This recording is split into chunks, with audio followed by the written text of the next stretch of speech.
Cincinnati is a unique and vibrant city with a rich history, diverse neighborhoods, and some quirks that can surprise you. And I'm talking about more than just the fact that chili is best served over spaghetti. But whether you are moving here for work, family, or a fresh start, here are some key things to know before moving to the Queen City. Everything is named the same thing. Now, when I first moved here, I was a little surprised to find that so many of the names were just recycled. Now, maybe it worked fine when people rode on horseback, but now that people drive cars and you can get from one side of town to the other in 15 minutes, it's a little confusing. Many of the names do come from Native American that lived in the area, like the Hopewell, Adena, Shawnee, and Miami. Now, for example, you may be familiar with Miami University, which is located way out in Oxford in Butler County. Now, Little Miami schools are located in Warren County on the east side. We also have the Little Miami River on the east side and the Great Miami River, which is central and west. Now, I grew up in Miami County, which is north of Dayton. So the thing I really don't understand is Miami Township, which is over on the east side in Loveland, Milford area, but also Miami Township on the west side down south near the river. Why? Why would you do this? No one knows which Miami Township you're talking about unless you're standing in it. Hamilton is another extremely overused name. Hamilton County is the largest, most populated county and where Cincinnati proper is located, but not to be confused with the city of Hamilton, which is in Butler County, or Hamilton Township, which is part of Little Miami schools. The ones that make me really nuts, though, are the ones that are like place names, like Hamilton Avenue, which is in North Side and College Hill. Now, it does run all the way up to the city of Hamilton, but then they change the name before it gets there and it becomes Pleasant Avenue. Second on our list are city names and zip codes that don't reflect school districts or true location. Cincinnati's addressing system is a little confusing. Your mailing address might say Cincinnati, but you could actually live in a completely different township or city with a completely different tax structure. For example, people in Sharonville, Green Township, or Anderson Township have a Cincinnati mailing address, but they do not live in Cincinnati. The one that really gets people is the zip code of 45011. It's a Hamilton City zip code, and it reflects the east side of Hamilton, but also included in that is Fairfield Township, which is part of Fairfield Schools, and Liberty Township, parts of Liberty Township, which is part of Lakota Schools. And just to, keep it completely clear, some of Liberty Township is also 45044, which is a Middletown zip code. But just know that in all of these cases, it's just the post office that the mail goes through before it gets to your house. So your Liberty Township home will be compared to all other homes in the Lakota schools that are also in Liberty Township. You're not getting compared to Hamilton or Middletown.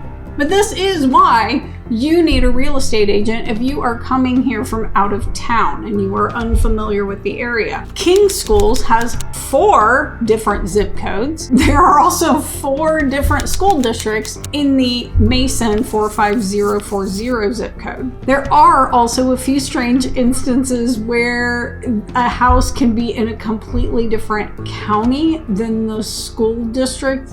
It just doesn't make any sense. Each area has the same stores and kind of amenities, yet has a different vibe. Cincinnati's suburban and urban areas all offer a similar mix of amenities. Targets, Kroger, Starbucks, local chains like Skyline, Grater's Ice Cream, but each neighborhood kind of has its own little distinct feel. Some have a lot more local flair than others. Hyde Park is known for its kind of historic charm and walkability. Downtown is very local, while Westchester offers more suburban conveniences, but is mostly all driving. Over the Rhine is a hot spot for trendy dining and nightlife, whereas Loveland is a quieter, family-friendly town with a lot of local shops and the bike path and river at the center. The key is finding the right atmosphere that fits your lifestyle. Next, unique Cincinnati dialect and traditions. So Cincinnati has its own quirks when it comes to speech and traditions. Locals may refer to the interstate as 275, 75, 71, or Reagan. You may hear people say pop instead of soda, but I think most people now just order a Coke or whatever their drink of choice is, after being made fun of for years. But essentially we have zero accent. I remember people from Cleveland telling me that I had an accent, and I was really confused because myself and everyone I grew up with, we just sounded like the newscasters on TV. Cleveland, though, has that mix of like Canada and New Jersey kind of thing going on. Ohio is a large and diverse state. Down here, we are close to Indiana, where every resident there is called a Hoosier. No one really seems to know exactly why or what it means, but it's just their thing. Ohio, on the other hand, is a large and diverse state, and not everyone here identifies as a Buckeye. While Ohio State fans are extremely passionate, especially in Columbus, you'll know a diehard Buckeye fan when you see one. They decorate everything in scarlet and gray, from their homes to their cars and even their wardrobe.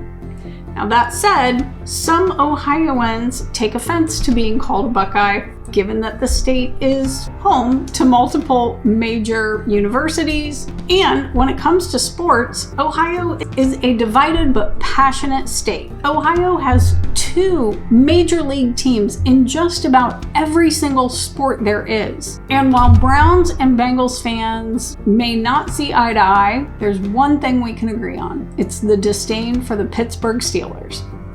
At least that's what I hear. Lastly, keep your eyes peeled. So if you're from a warm state, you may be surprised to see drivers weaving all over the road when driving. They are just trying to avoid the huge potholes left after the snowplows have torn up the roads. Many of those will get filled once spring thaw comes, but there are tons of roads that never seem to get repaired. I do recommend that you have a daily driver without performance tires or suspension, especially if you're someone who likes to drink beverages in the car. So there you have it, Cincinnati, at least a portion of its quirks. Now, I do want to hear from you. If you're already here, what's something that totally confused you at first? And if you're thinking about moving, what's your biggest question? Drop it in the comments below, and I would love to hear your take. Thanks for hanging out with me today, and don't forget to like, subscribe,